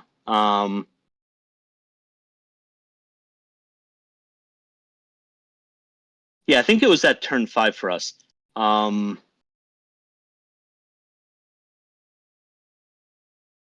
Yeah, honestly, at this point, like, yeah, the problem with doing the Reality Stone move here is it means that we left our death or our null on the table. Yeah, Let's see. my bad. No. We're trying to see how this navigates. Yeah, I do think it was winnable though. Ow. Should we try? What was Oh the- no, I mean if we'd done a different turn 5, I think that's where maybe it yeah, not having the turn 5, turn 6 playthrough. But at this point, I don't know. Well, if we just nulled on the right, I think. Well, we still have 10 minutes, so we can still play a Yeah. couple of games with this deck. And Yeah. maybe be a little more like focused on the situation rather than the deck itself, because it feels like you're trying to really match what the deck like kind of but expects of you, Mm-hmm. while Thanos is a very flexible deck, so might as well abuse that. I see. Yeah. Yeah. Don't worry about the core interaction. I mean, just play the best thing you've got each turn. Okay. So I like having the Quantum Realm there. At least for now, it's good for my stones. Good for later destroy. I guess. I mean, I could just play this for the draw somewhere blind in the middle. Or you could just Soulstone left. You said he was good for Yeah. the stones, then stones. Fair enough. Because you can shut it down next turn Mhm. with a 2-point soulstone. Or Mhm. negative, what is that, a 6 soulstone? Oh, that's nice. Mm-hmm. Okay. So if we play, well, no, I don't want to play time yet.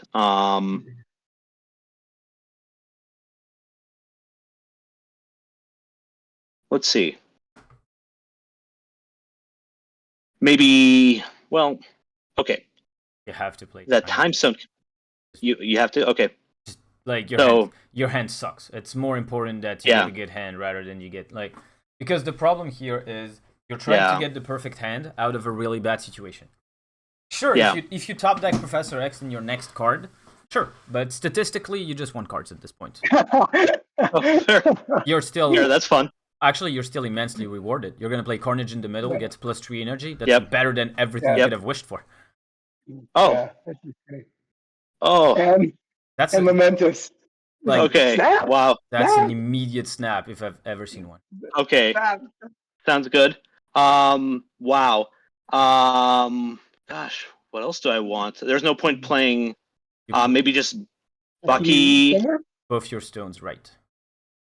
Both my stones right. Yeah, because next turn you're gonna have a ton of energy. You're just gonna Profex. So you just set Mhm. up to Profex on every lane if possible. So you have choice.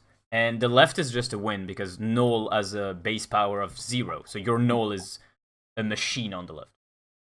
That's right. Okay. Yeah. Oh, that was fun.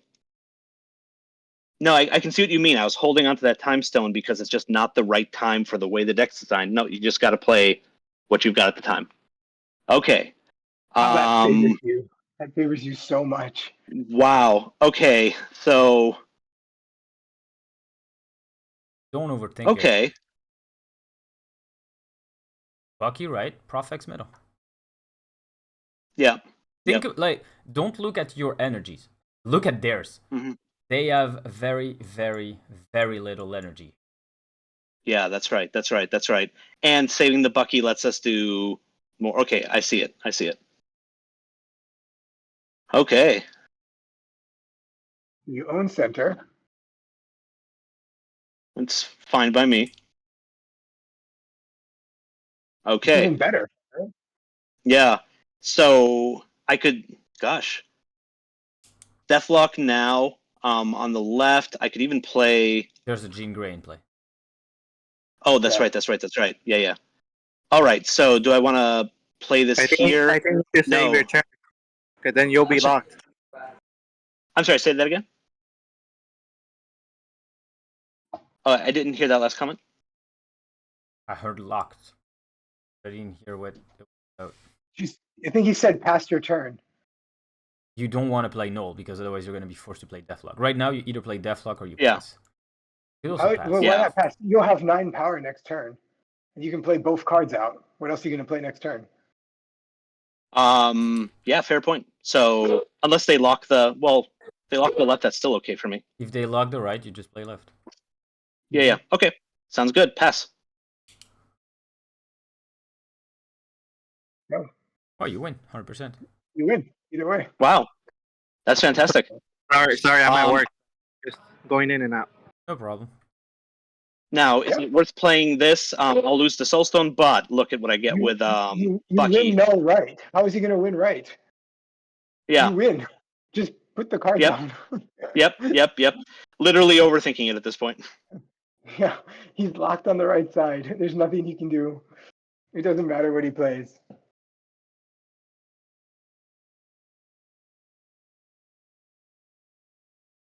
Oh, you might Yeah, win that helped. lift. Oh, no. that's it. No. Oh, He's he gonna pulled the lose perfect match one too. Okay. All right. That's good. So, I want to conclude on this because this is actually important. Mhm. The game changed what? 4 hours ago? Mhm. Yeah. Don't overthink it. You reasonably have absolutely no idea what goes through your opponent's mind. You don't really know what they're playing. You don't really know what their strategy is. You have tips. You might have glimpses, but you should focus on yourself much more during those times than in general, because the metagame is all over the place and people are testing new ideas and people are seeing if they can fit in some strategies that they were like waiting to be able to play and that kind of stuff. So there were a lot of the time where you were thinking about, well, if they do this, if they do that, etc. It's not bad.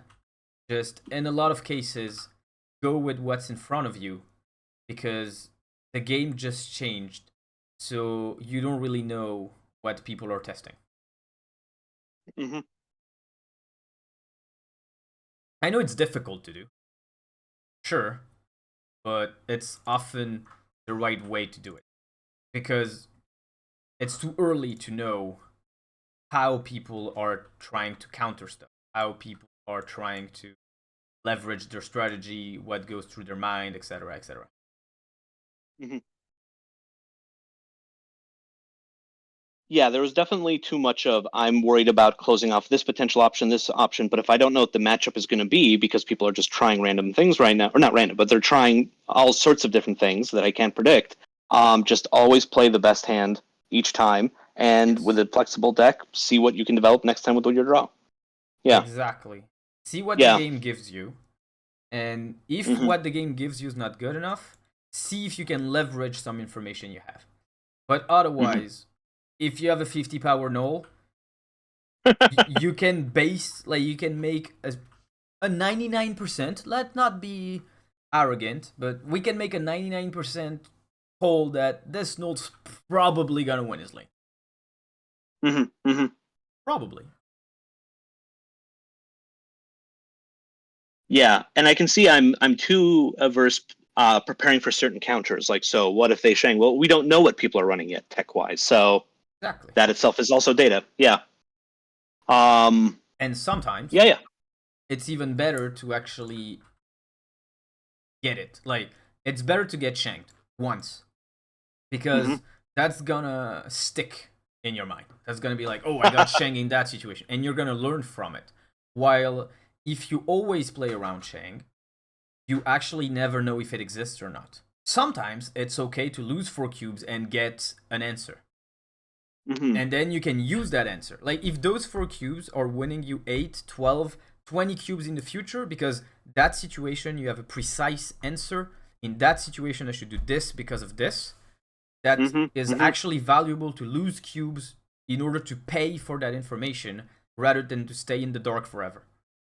Oh, I see what you're saying. I'm using way too much brain power trying to imagine what the opponent could do before each turn when they're just going to show me what they're going to do next turn.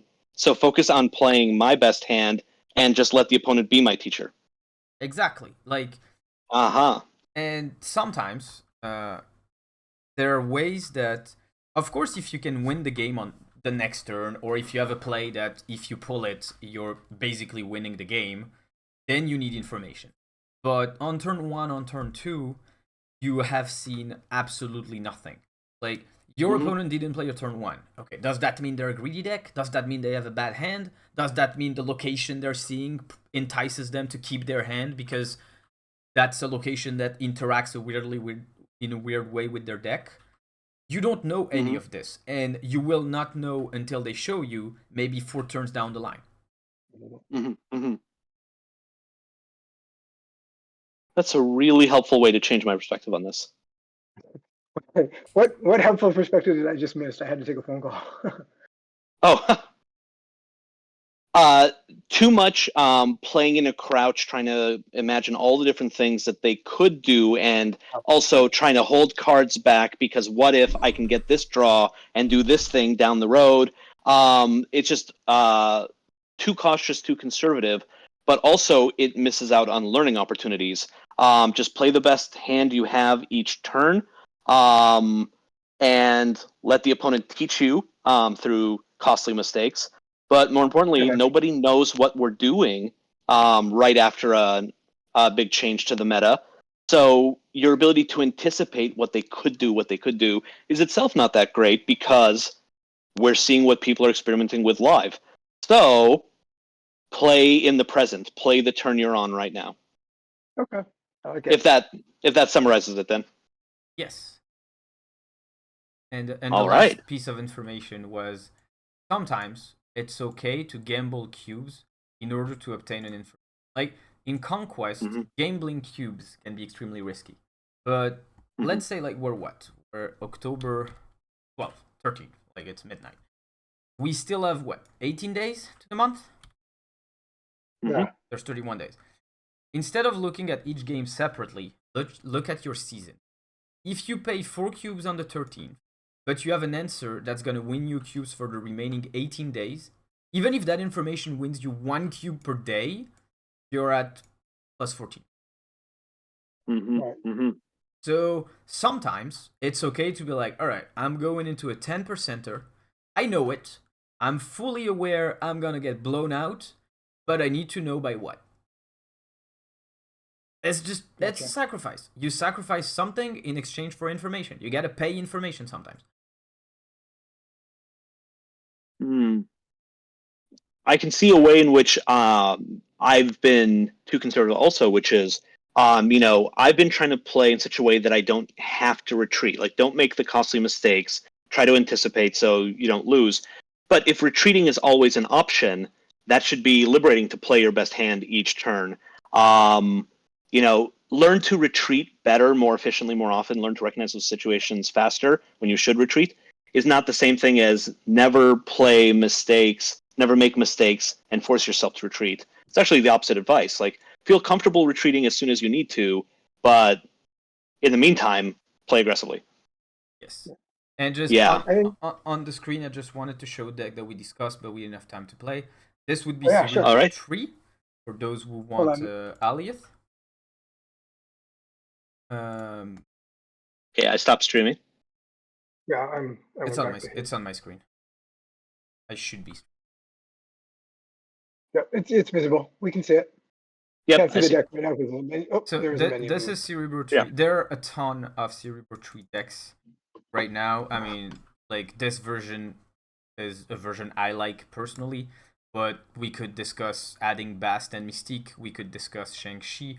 We could discuss Sentinel. We could discuss, like, Cerebro Tree is basically the tech card god right now. So we can discuss a lot of things. For example, if you think Shadow King is not good because everyone's playing Luke Cage, just get Shang-Chi in. We discussed Cosmo could be valuable. Play Cosmo. I really like the Invisible Woman into Killmonger combo right now, myself. So I'm playing this, but a lot of cards can switch and can be changed. Another deck, which we discussed, this is Junk. So this is a Junk move. Like, this is completely a project, but this is based on the fact that there are too many Luke Cages. So I went away from the Hazmat, Menting, and all that kind of stuff. And instead of Elsa and a little move package of these 3, in order to be able to play on lanes that are full and then move them away to get points while I'm just locking stuff from my opponent. And the last one, so we discussed about Thanos. It's a very, very similar idea. We just removed Alioth, which was in this spot, and put Cosmo instead because, once again, I had to test something. Same idea. We got the move package. I really think like Elsa is great with like Angela, Kitty, and stuff like that. But it's also insane with Nightcrawler, Jeff, and Vision. Like you just play them on your full lane and then you just switch them out. And it's a 1-5, it's a 2-6, it's a 5-11. That's bonkers numbers. I'll probably chat Thanos.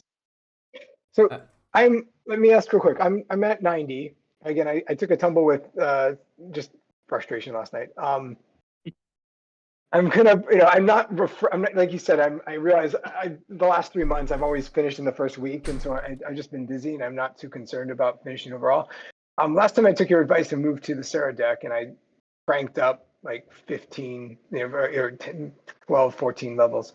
Where would you recommend I can keep practicing with the deck I was playing with, or Thanos, or is there something you would suggest to climb if I just wanted to be done with it before the next OTA or before the next new card hits the market? So what's the next new card? Nico? Yeah. I love Nico, I'm not gonna lie. I think Nico is gonna be absolutely insane in Thanos. I feel like Nico is just Thanos, except it's a 1 cost. Mm-hmm. And I love these kind of cards. Like, I don't know why I love headaches. To be honest, I love headaches in this game. Like, we only have 6 turns, so if I have a really difficult card that's gonna take me like 3 turns to figure out, I'm super happy. But I would say first figure out what do you want to do. Is your goal to hit infinite really quickly? Is your goal to... Yeah. Okay, your goal is to hit infinite. So...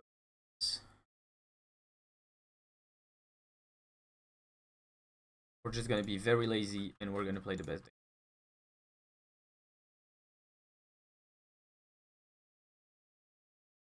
Just move. Well, while you're at it, can you give me a deck so I can reach number 1 on rank? Of course. Can give you a deck for absolutely everything. And then can you teach me how to pilot it confidently? Yes. Stop overthinking and just play the damn card. That was actually the easiest of the 3 questions, to be honest. Perfect, thank you. That should have been our evergreen topic. We should next time, I guess. Sure, we could do that, like building confidence and just playing to your outs. No, there is a real way to actually do it, which is play with a pen and paper, and every time you're doubting yourself, write the sentence on the paper and read it out loud. If your brain isn't like, wait, there's a problem in this, your kids or your wife will. It is a real technique. Like, what was the rest of the... So what are you writing in the sentence? You're writing like, I have my doubt here? No, or you're writing what you were going to do. You're writing your actual thought process.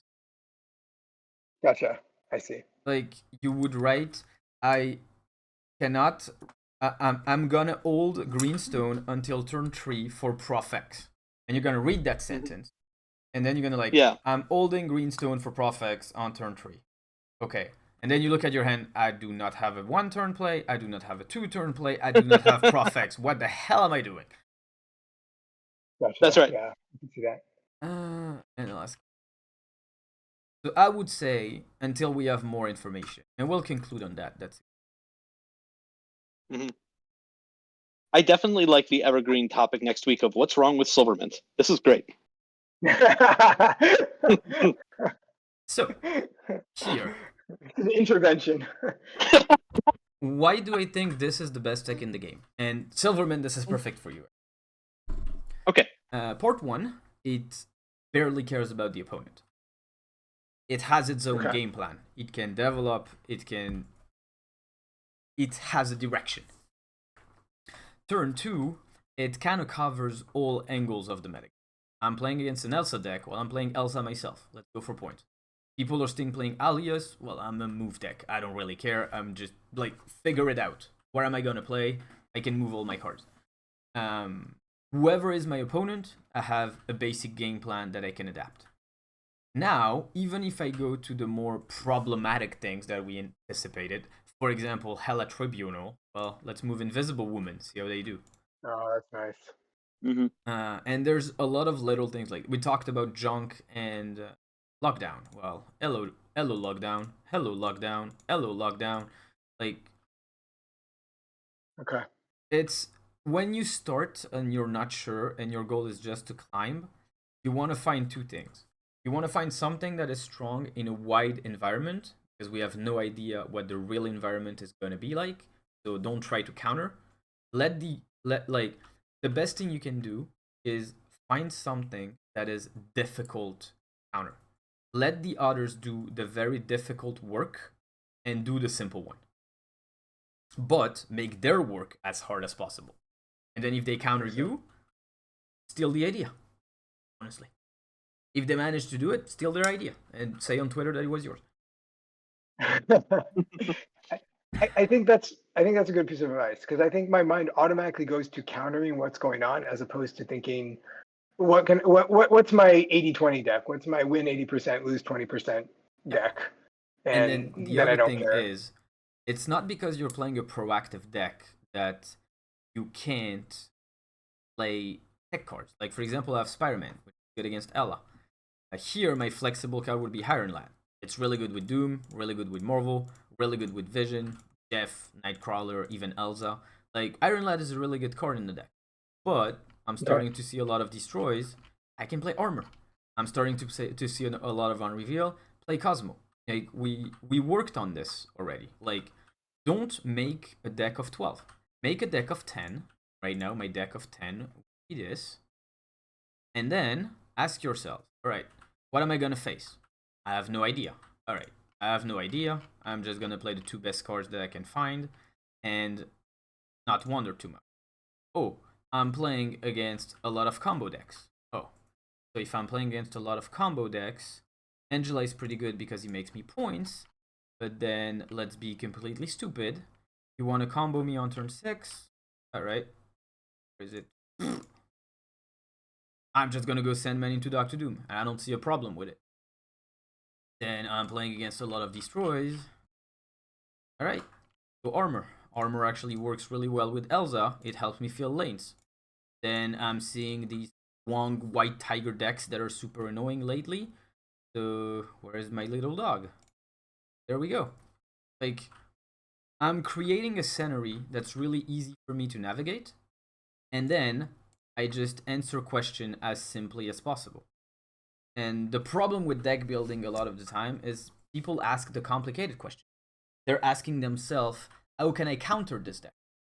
You don't need to fully counter a deck. Because if you fully counter a deck, they're just going to leave every time and you're just going to get one cube. Just get these 1 or 2 cards that are going to help, and you're actually going to bait them into thinking they can win, and you're going to counter them and get even more cubes out of it. All right. And I think I'm going to have to pick off on that, but thank you very much. No problem. That was the conclusion. So for everyone watching on YouTube, have a great rest of your day. And for you guys that tuned in, thanks again for being here. And I'm guessing we'll do it at a similar timing next week, because no, next week is the break. We have a break next week, so actually next week we'll work on an evergreen topic. Perfect timing. Thank you. All right, everyone to sleep. Bye bye.